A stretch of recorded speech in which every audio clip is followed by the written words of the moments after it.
sun and all that. And I kind of still think that. I think that it's probably like a hollowed out, mantle on the outside, hollow on the inside, and maybe it's got, a small, I don't know, like still something burning on the inside, like a small sun, just kind of in the interior. And the reason why I kind of think it's an old sun is, you look up at the sun, you see pictures, whatever. They talk about how it was bombarded with craters and everything, asteroids hitting it. And yeah, you can see all of these crater spots on it. But to me, it doesn't look like it's been hit by asteroids and everything. There's no, I don't know, there's no lateral or parallel lines to anything. It's like everything hit exactly to the center of that thing. So either in the past, we threw missiles at it and created these craters, or it isn't impact craters at all. It's blowout craters, which means, in the past, as a sun, it was throwing out, its flames like our current sun does. You can see all of the activity coming out of the mantle of the sun. It's just throwing out all that heat, fire, and everything. And that's what it kind of reminds me of more. Like it looks like a burnt crust on the outside. And that things were like it was blowing out old flames and stuff which now have burnt out. It doesn't possess the power to do anymore. But I mean, there's no possible way that those craters on it were done by asteroids and stuff, because there's not one of them would have hit it at an angle to leave, a debris field of any sort. It's more like things were blowing out of it. So that's the way I kind of, come into the moon.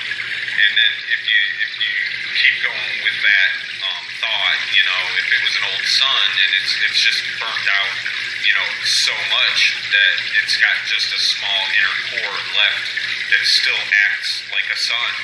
It's just not hot. It's not as bright.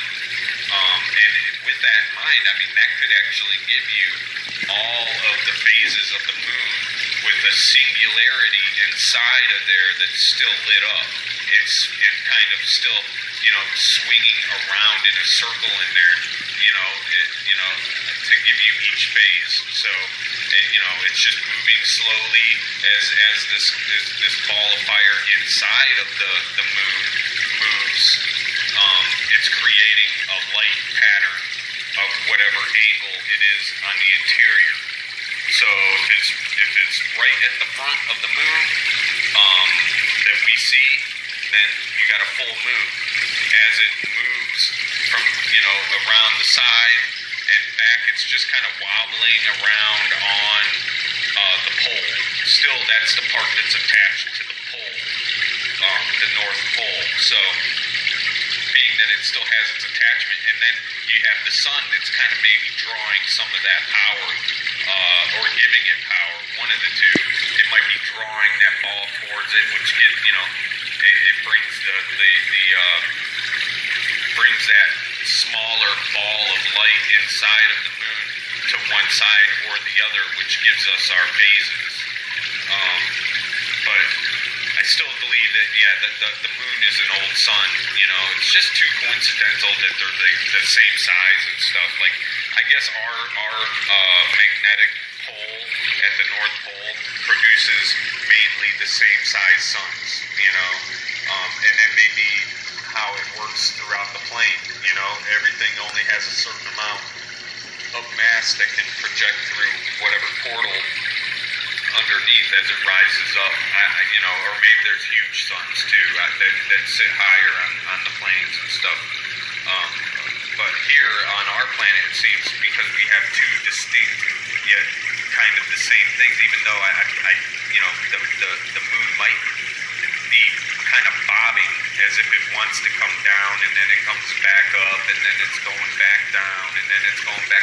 It's probably running in between one or two planes. You know, the plane that it's on and the bottom plane as it's slowly losing its power source.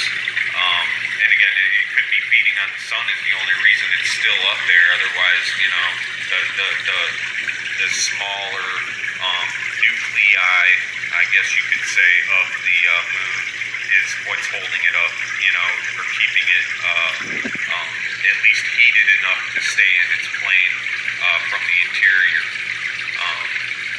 But I believe once that's gone, you know, maybe the moon turns black. You know, and then, you know, that's where, you know, it's going to start to come down or whatever, and fall back to Earth, fall back to the grounds here that we're standing on, becoming maybe its own continent or a part of a continent that's already existing, or, you know, I don't know, you know, where it's going to, you know, how it would land or where it's going to come down, but you know, the land masses all seem to project towards the North Pole again without actually, they might be slamming directly back into the North Pole, but by the time a new sun comes out, pushes everything out, puts the North Pole back into a circular pattern, and, you know, again, like I was saying in a previous video about the Phoenix, you know, this is a cycle, and it could be that the land masses above us create the pressure for a new sun,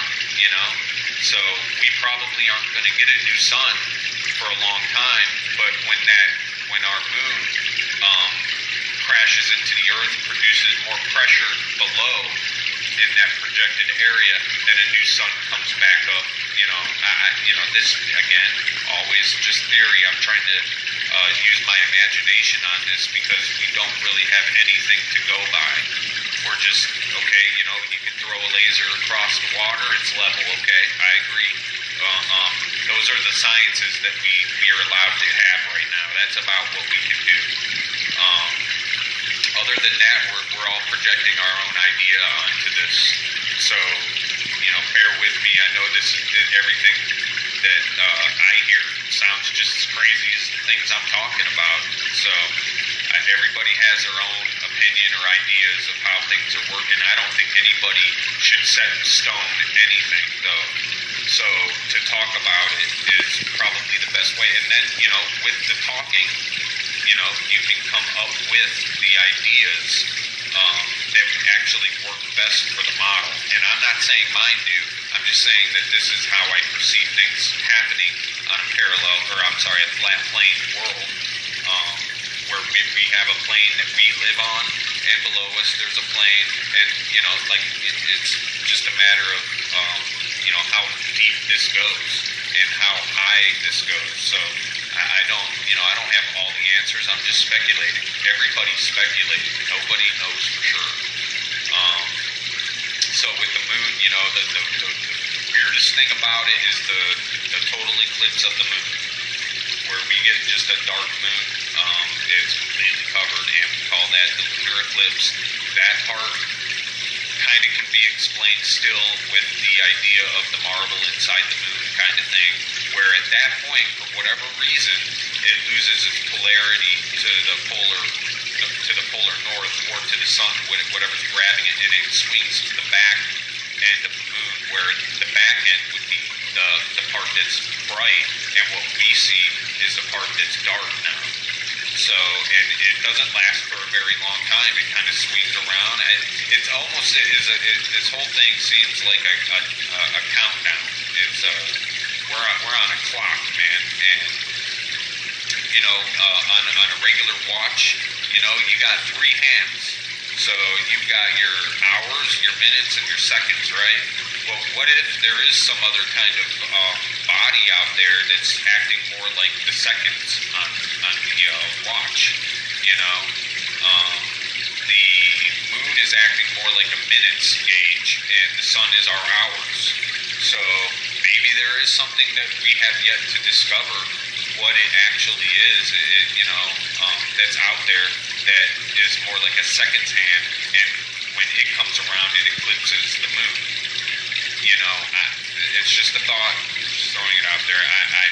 Anybody got any other ideas on that? But I mean, a marbling moon could account for an eclipse and the phases, meaning a smaller sun inside of the moon, that the crust has completely crusted over at the top layer. All the gases may still be just a few amount of gases left to keep it burning just a little longer or whatnot.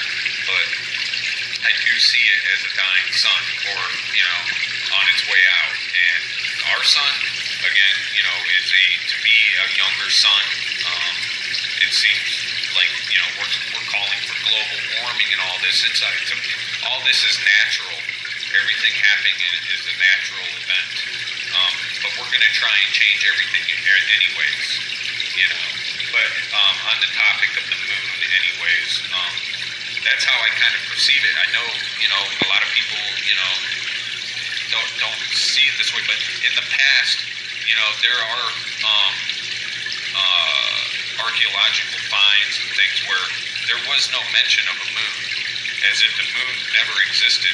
These are people who would worship the beetle if it was walking on the ground, or a snake if it was crawling, slithering through the field, an ox, these are the people who would worship anything they see, so, why they didn't mention the moon too often kind of is or not at all, really. Everything is regards to the sun in the Egyptian hieroglyphs. They don't have a hieroglyph for the moon.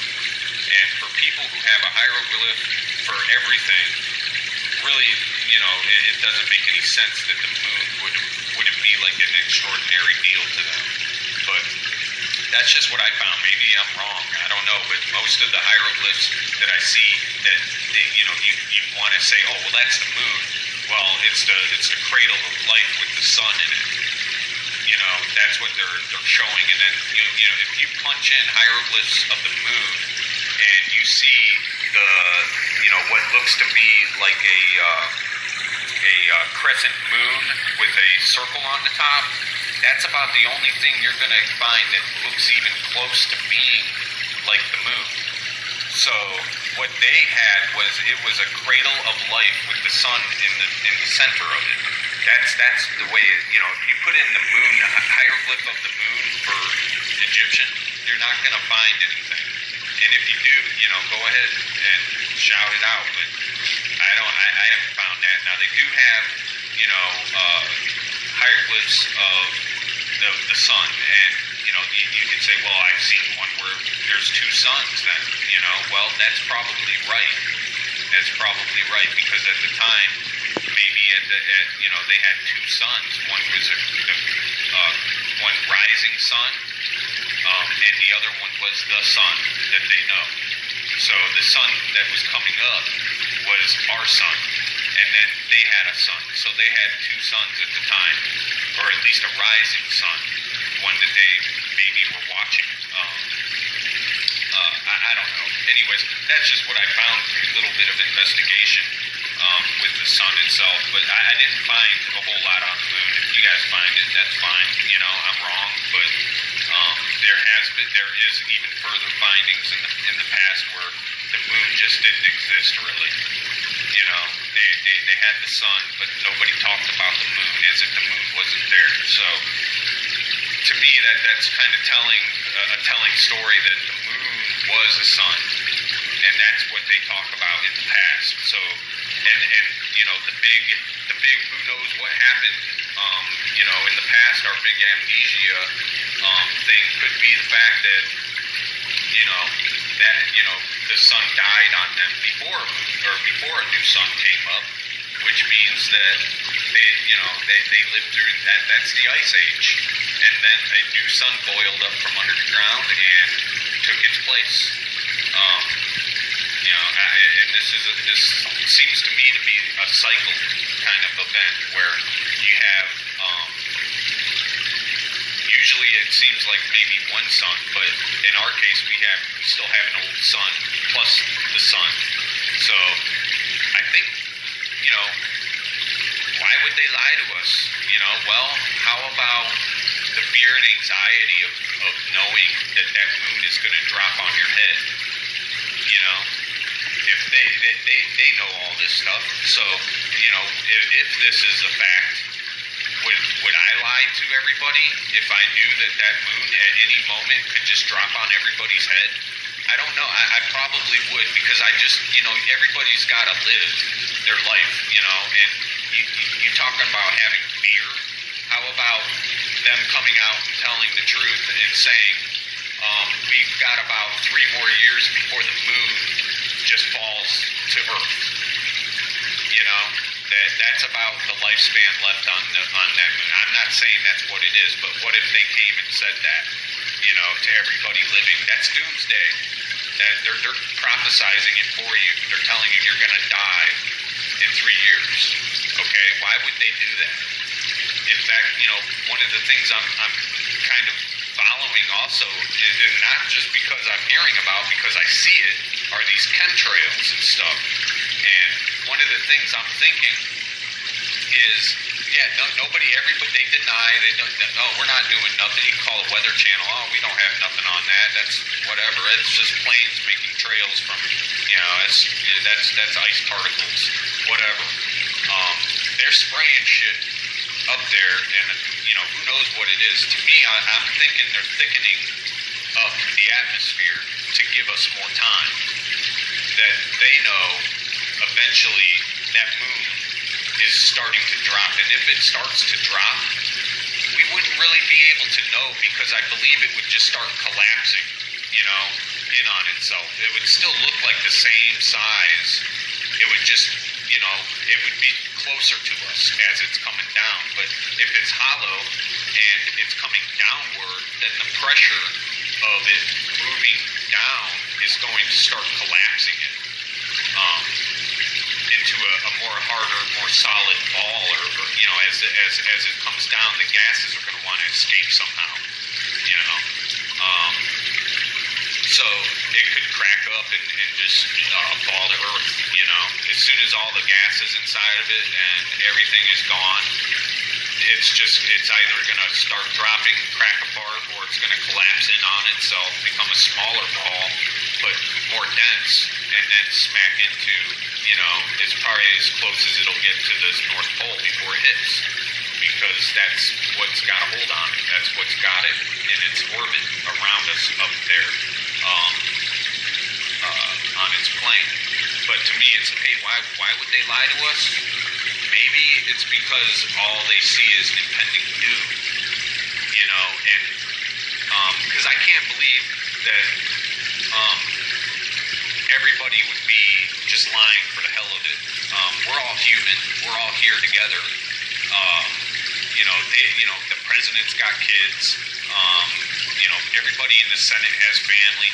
People who have family and who have to carry the secret, if it's true, to me, are the ones carrying the burden. And maybe they just don't want to have to announce the death of the world, or at least a huge part of the population, the doomsday scenario deal to the world.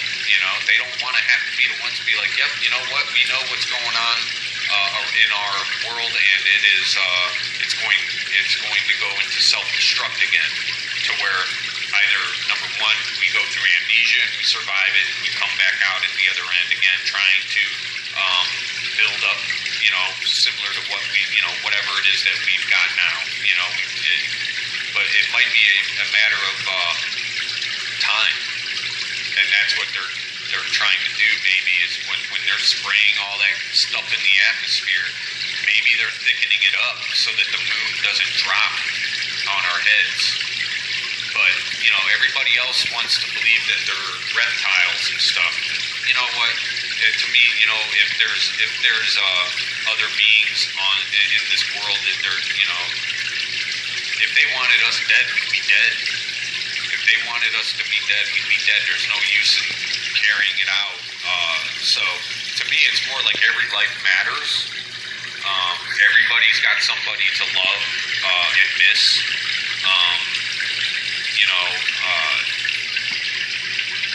That's why it's, why would they lie, man? Why would they lie, bro? You know, why would they lie to me, bro?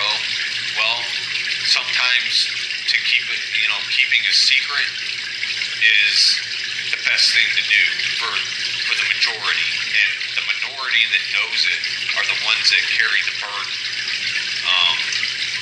That's just a scenario. I'm not saying I know anything. I'm not saying that what I'm saying is fact. I'm just throwing a theory out there. But to me, that's plausible.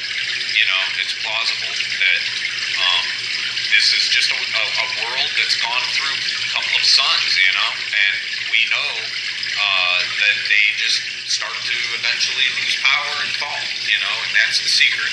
You know, that's the big secret is, you know, it's like going to the doctor and the doctor asking you, do you want to know how bad it is?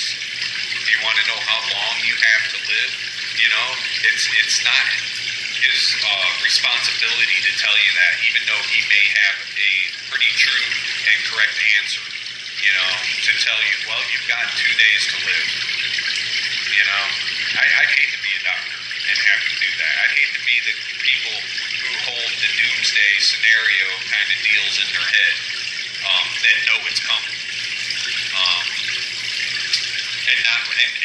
And not say anything. And if I knew, I probably would hold it a secret too, because I'm not going to go tell the people that I love that we're all going to die and there is no use in trying to do anything anymore, you know. But that's just a scenario case, and I'm not saying I believe that. I'm just throwing that out there as a plausible scenario or option of what could possibly be going on and why they would lie to us. Because having such a secret would be such a few people, you know. I don't think, you know, the top or elite, or call them reptilians. I don't care what you want to call them, but the people who have the knowledge of this are the ones with the burden. We're just going through life like whatever, you know. Let's go to McDonald's. It's like we're living that way, by the way. If you stop to think about it, we are living life as if the world is going to end tomorrow, and they're okay with it because maybe they know that's how it is. That there isn't a lot of time. So go ahead, drink up all them waters and throw the bottles in the garbage and all of them tin cans and throw them in the garbage and just turn it into a garbage dump, you know. So that's just one theory about the moon and what could be going on and why we would be lied to.